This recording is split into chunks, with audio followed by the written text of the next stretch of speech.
Hello and welcome to Stackflow and to yet another new episode 7 of LMS, which is Library Management System.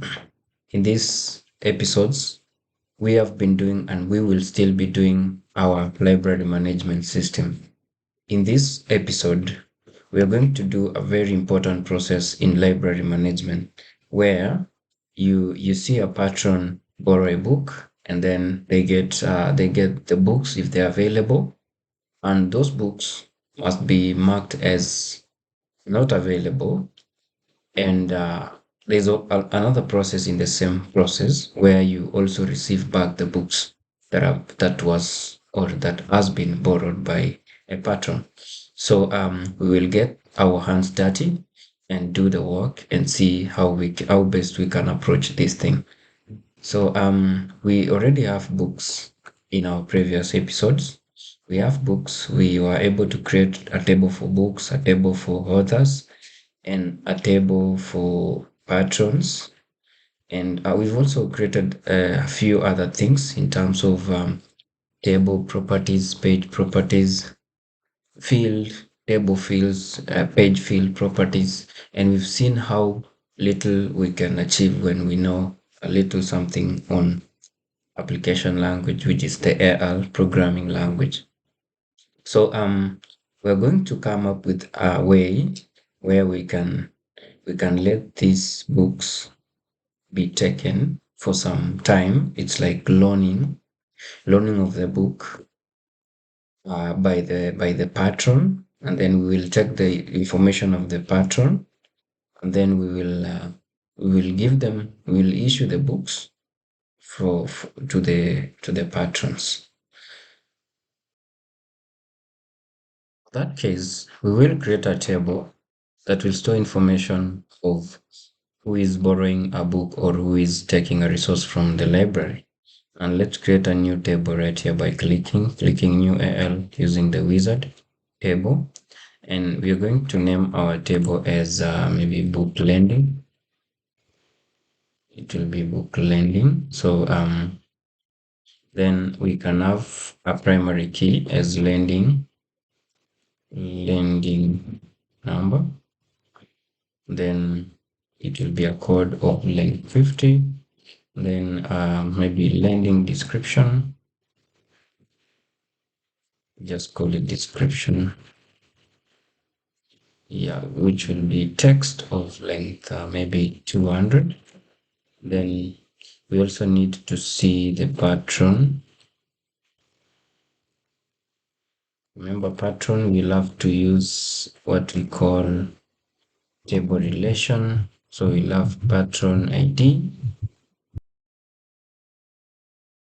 We can have patron as code of length 20, the same way we had in the previous table. And then patron name, we'll let this have both first and the last name. Let's make it length 300 or maybe 400. And then we may need patron email, which we'll also get from the existing table. Let's make this 100 of text of 100. We also need what else? Maybe phone number. So it will be patron phone number. Okay, sorry. So this will be code of length 30, depending on the country and the type of phone. And then we cannot have like a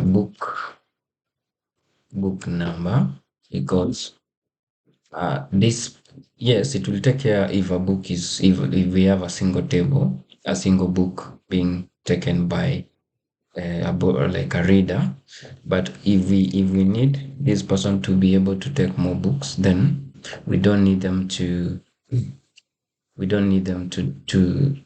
borrow a book. We don't need to have a field in this table. We'll create another table to take care of those table relations, as in having the books be lended to the reader or the patron. So now we in this card in terms of the we need status to and we will have an option. The status will help us to know if this person has been issued a book and if they have returned a book and if they have if the book has maybe it's overdue. Now we will create those options when we go to the code, when we are done with the wizard. And we also need to see maybe borrowed or date, lending date. This is a date. Let's have it date time so that we can be precise of the information. And then we can have user, maybe somebody who is issuing the book, maybe issued by, and then we can have this code of 20. This will take the username of that or logged in at that current time. So if we may need more fields, we will create them, but for now let's finish. Now we have our table, but as usual we will always have an error because an option must contain option members. So option members for this document, book lending, for this table, we may have it as open. Initially when you apply it's open. We can have pending if at all there will be any form of approval, which I think we will do.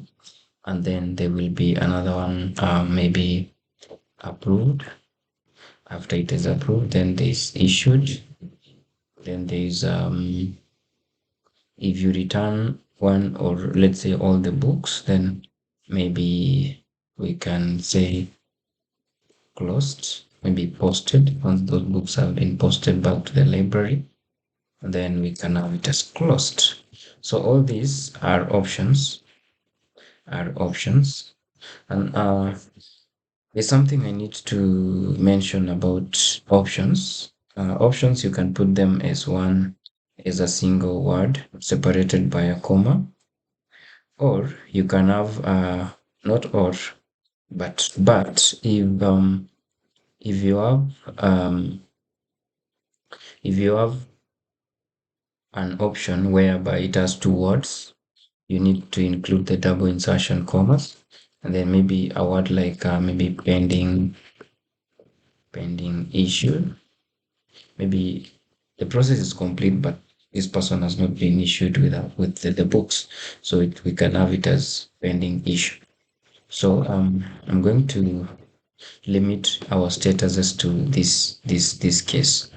So now we need this table to auto pick the date and the issued by.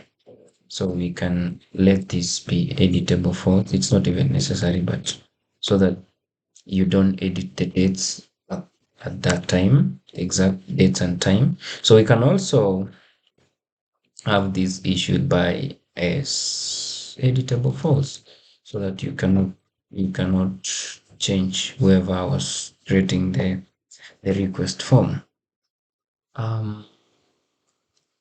Up to this end, we already have our table.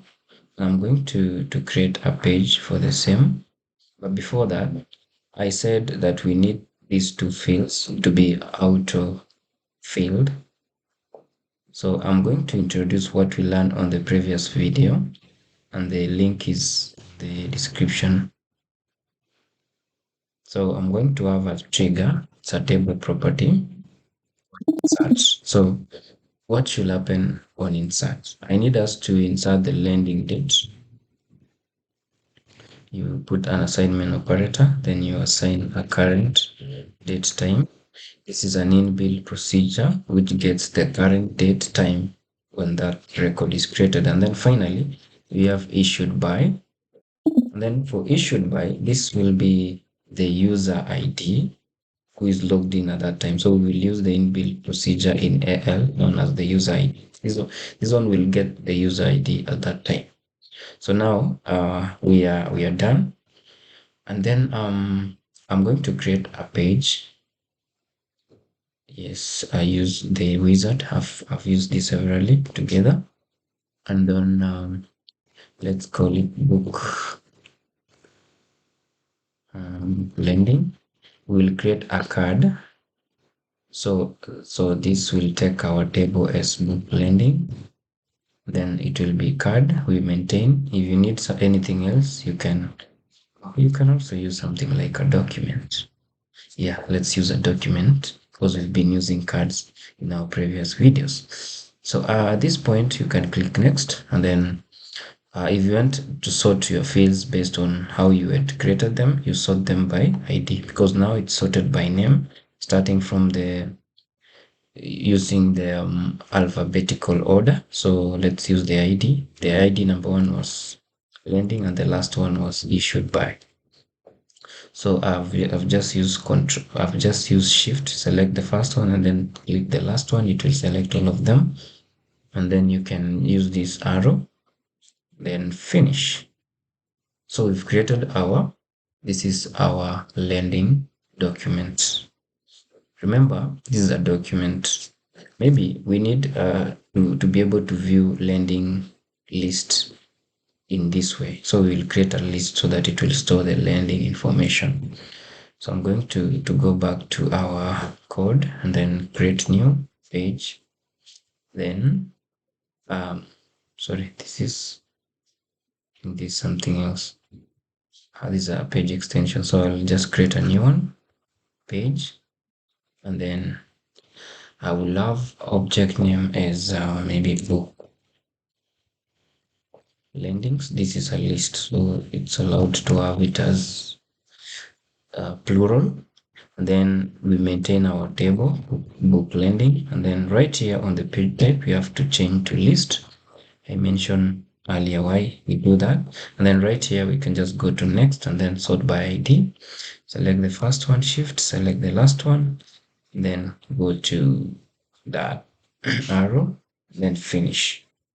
You can select a few fields as much as it may pleases you. So right now we have these tables, but remember, if I publish, we will not be able to see them right here. What we need to do is to expose them to expose these pages in the role center. We have our role center somewhere right here. But before that, this is a list. So that a list opens something like this. It is a list so that when you click on the primary key or the first field, it opens a card like this. So we want our list to open a document, this document right here, this document. So what we do, we just give a property here called just one line of code. It's called card page ID. Sorry, it appeared, but sorry again, page card page ID. Let's give the book lending as our card page ID.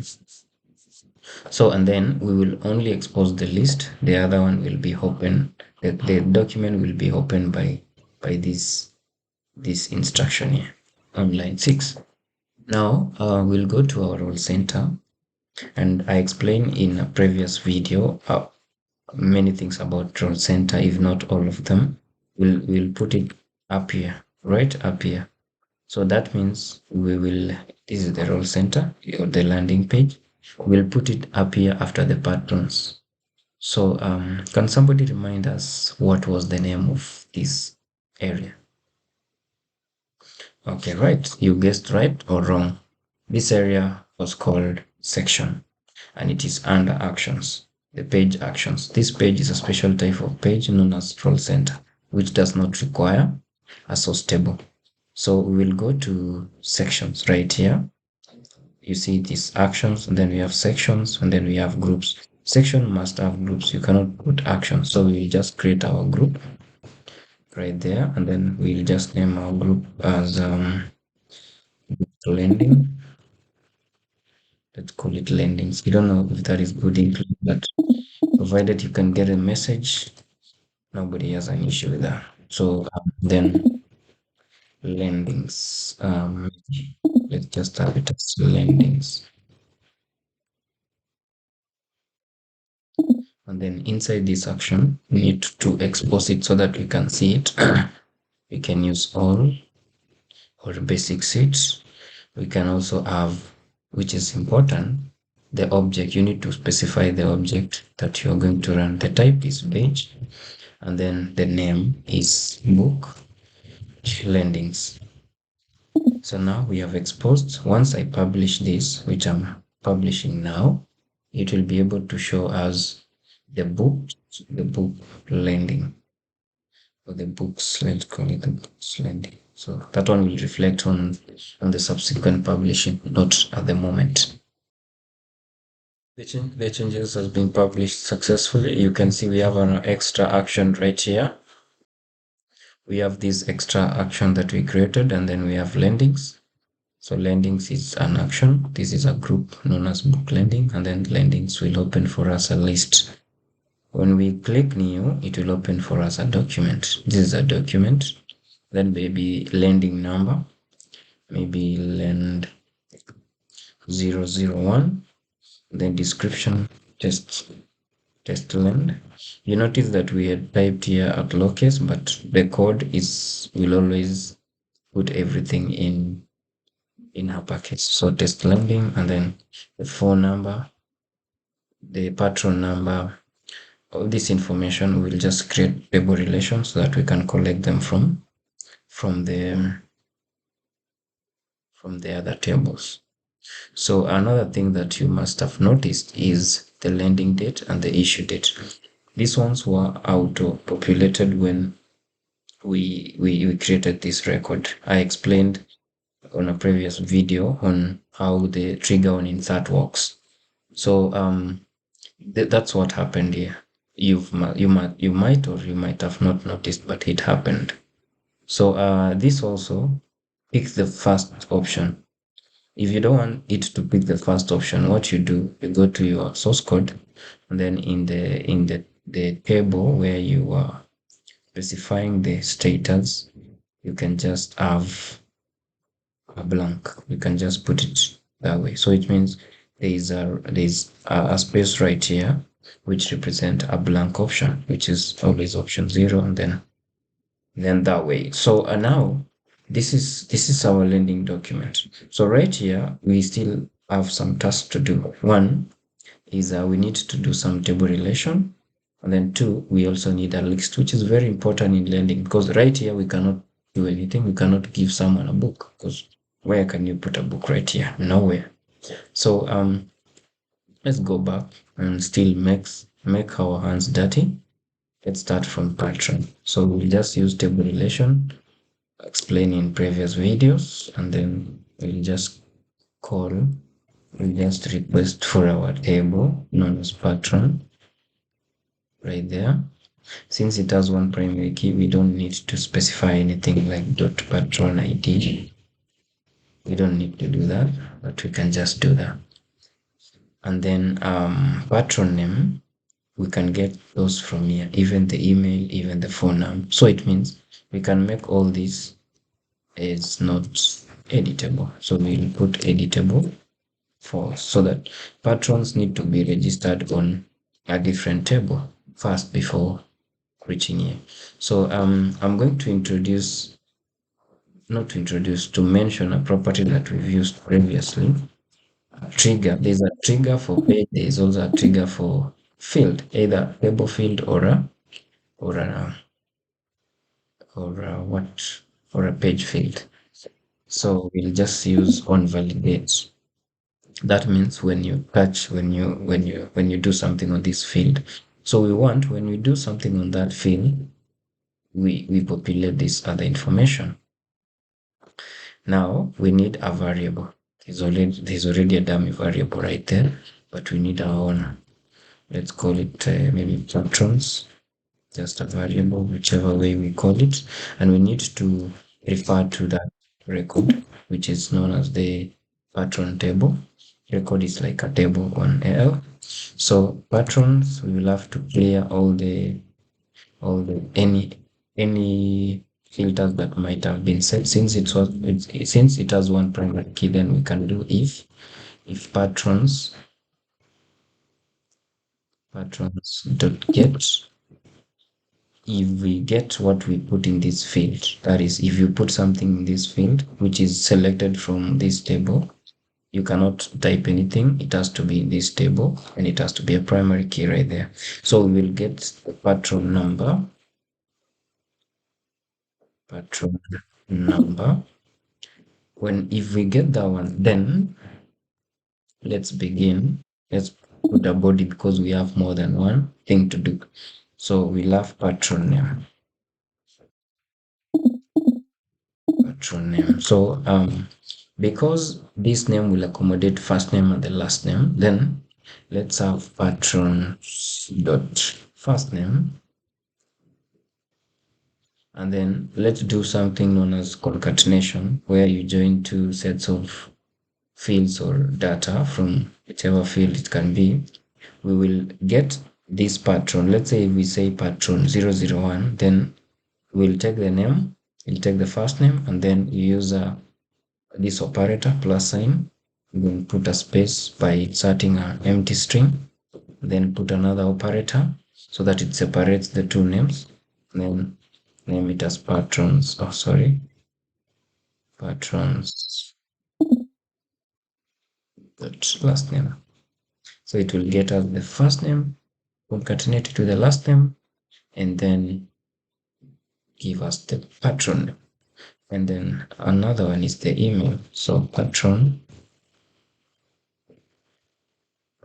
email. So in this case, we'll just call our variable to help us get, please our variable, get us the email. Yes, I can get you the email and put it right here in this field. And finally, on the patron phone number. Okay, phone number. We'll just get the phone number from the patrons phone numbers. So up to that point, it means we've gotten this table, and then we've filtered the info. We've reset all the filters, and then we've gotten the information specifically for that patron that we will select, and then we populate them in these fields. Let's publish and see if that works. Published successfully. So we'll go to our group yearbooks lendings, then we'll go to lendings. Then right here we add our record. We had not it had not captured. This was supposed to be test lending. Then right here you can see there is a drop down. It wasn't there at first, so you can just click there and click the patron one. So remember, there is something we did on a previous video about the field groups where we need to see, you don't know who this is, at least we should have first name, last name. And then I don't know if you know about that. And then also, suppose we don't have that pattern right here, and we don't want to go back to the patron table and then start adding a new one. So what we'll do, we mentioned earlier that what we do is that you come here and then you introduce another field, not another field, but an action right here that will help you create a new one. It's a plus sign. So I'm going to roughly or hurriedly go to that. So we have to go to this source table, which is patron table.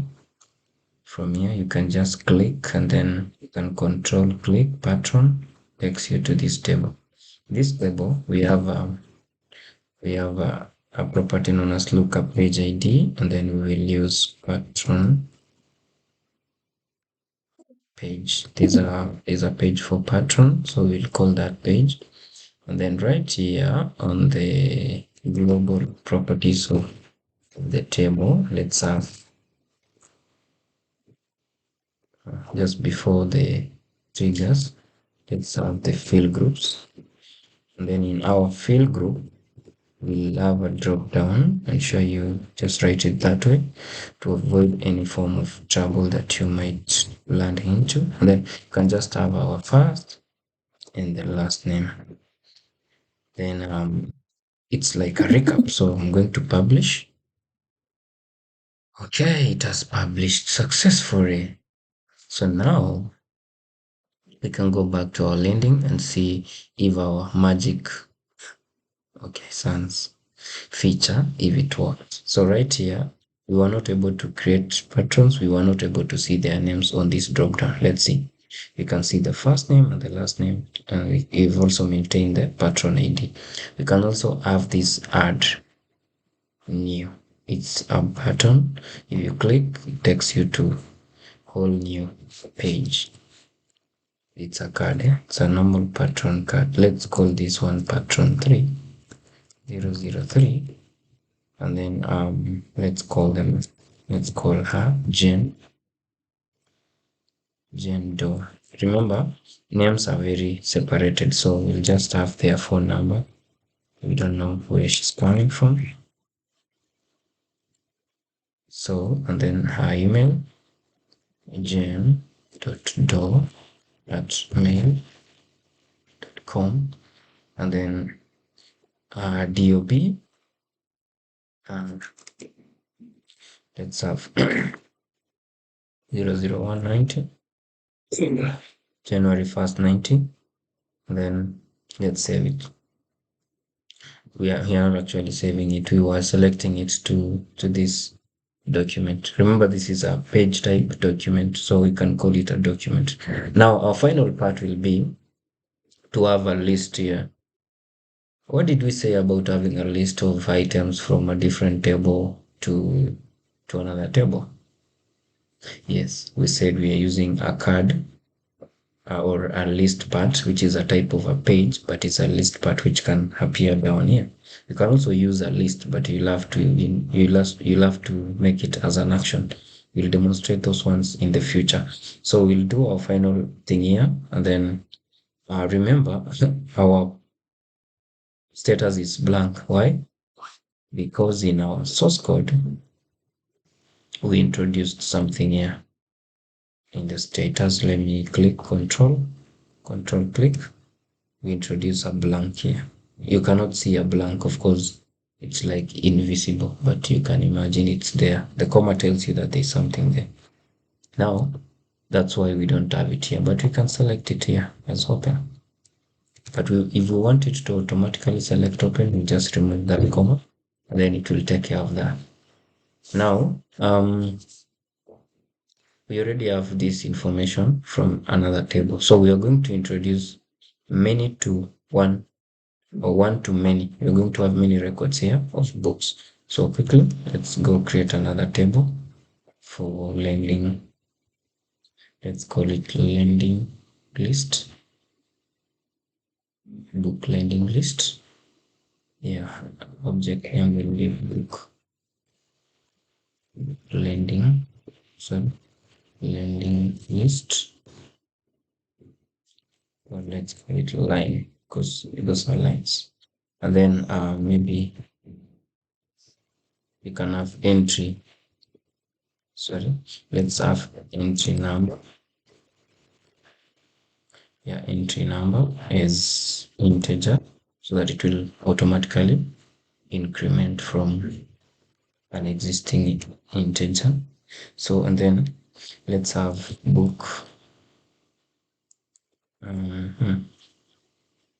So that this person cannot borrow one book twice, let's have our primary key as book number. That will save us some credential referential integrities. So, and then book title, it's text of maybe 200. For integer, it does not need length. It's just text in integer. It will sort itself. And then what else do we need to see about this book? Maybe the ISNB of this book, which is a code of length maybe 50. Then we also need to introduce something here. Let me just go. Okay, we need to link these books, that imaginary books that are here, but we'll make it reality. we need to link it to the primary key of this record so that they are related. It's a type of a relationship that I had explained earlier, but for learning purposes, I won't tire explaining it. So we introduce lending number right here. Lending number. Sorry. Then it's a code of length, maybe 50. So we need to ensure it's a primary key. So we check that. We click there, it checks. So we finish. We are done creating our book lending line. But as you know, books we get them from a different table. So we need to introduce a table relation, book, and then we need a trigger here so that it can auto fill these two fields on validate. So we'll create a variable right here for books. Then let's call it record of book. So let's see how many primary keys are there in this book table. It's only one, so we will not use set range. So we can use book reset so that if anyone adds some filters, we reset them. So books dot get book number, this one. Anything that you select there, so it will just it will act as a parameter right here, and then that parameter will be passed, and if anything, then we begin to do something. Begin to give the book title, and then our book title will get it from books, which is already filtered by this fill dot title. After my day, let's call it. What was the field? What was the name of that field? It's called page. Why is it not coming? Yeah, it's right there. So, and then a final one is ISNB, which is right here. We'll also get it from books.isnb, right that way. So, we will get our books. We'll get our book ID, book number, and then pass it here, and then get this data. And then we don't need this data to be editable. You can just have the editable false. Before I publish, I'll just create a Lispart, which is a type of page. I'll go to the pages folder and then create new, and then Lispart. Okay, sorry, it's supposed to be a page of type Lispart. So let's call it book lending lines. Typos lending lines. I'm not a good typist, but I'll try. Book lending line. This is our source table, so we don't have to type everything. You can just type once it appears, you capture it. Then this is a list part. Then click next. Sort by ID. We only need the first three. The lending number we will keep it. Or let me expose it so that I can explain something that I had not explained earlier. So this is it. We have our list part. Then are we done? Will we see it here? No, we will not see it. We have to go to this document and then expose it. That document was known as the book lending. Yeah, right there. So it's under this area. So we'll just after this group, we'll just have it here as part. There is a property known as part, and then maybe you can have book lending list. It's not a must that you type name, so long as you provide the right list part right there. It will only take the list part. If you try to put a list, it will give you a warning, which will be an error in the future. So as obviously we need to expose it so that it's visible. And then we need a property here as SubpageLink. In SubpageLink, we will link. Now, this is where the relationship between this record, this document, and the list part that will be here will exist. It will only be related with one field, so which is known as the lending number. You can see lending number. It's it's a secondary key in a table that contains this page, and then we will equate to, or it has to be equal to the field in this page, and that field is known as the lending number. So this will automatically put this number to the lines that you create right here. When you create, it automatically puts them. So you don't need another procedure to send, or another function to send, to keep sending this number to the other table so that it creates a relationship. We are done creating a relationship. So our expectation is, if we publish, we will see a list here, and in that list, we will be able to select books from this table, from the books table. Let me publish. I'm using my shortcuts. Never worry what I am doing. You can use Control F5 if you're using, most of the keyboards can do that. You can use the long way right here, run without debugging, or start debugging. But I prefer, if you don't want to debug to waste some processor energy, just use run without debugging. It's done. So let's open our group here, and then under our group we have an action called lendings. Let's click it. It's working on it. Oh, it's working. Are you working? Okay, it's done working. So let's open right here. Nice. We have our book lending lines. Remember, this is a list part. This is a caption in the list part. So book number. I am expecting a trouble right here. Let's do this. Yes, that's the trouble. Your entry of book one. Always when you want to read the error, you can just hover around this warnings, or these error icons. Your entry of book one is not an acceptable value for book number. Why? Okay, remember when we were creating a table for this list part, we had indicated that we want our first field to be an integer, which was supposed to be an entry number. But then I changed my mind. For goodness sake, I said we don't need it to be an integer, because we want this person to be able to take one book at a time, so that we don't repeat more books. By that, we are making the book number, the one we are getting from this record, we are making it as a primary key.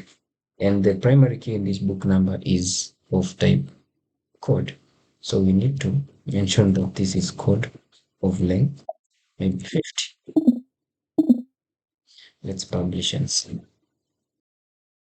Right, it's done publishing. So let's go back to our group, our action, our list. We only have one record. We'll create another one later. But let's see. Right here, you can see there is no 0 written in.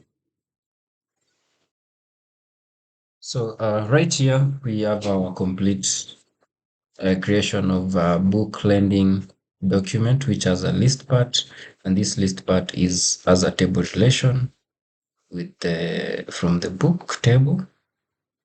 And then you can see this is not editable. Also, this is not editable, but this is editable.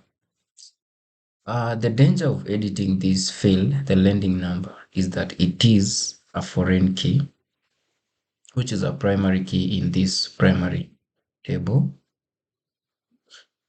It also makes part of the primary keys in the foreign table, which is the book lending line.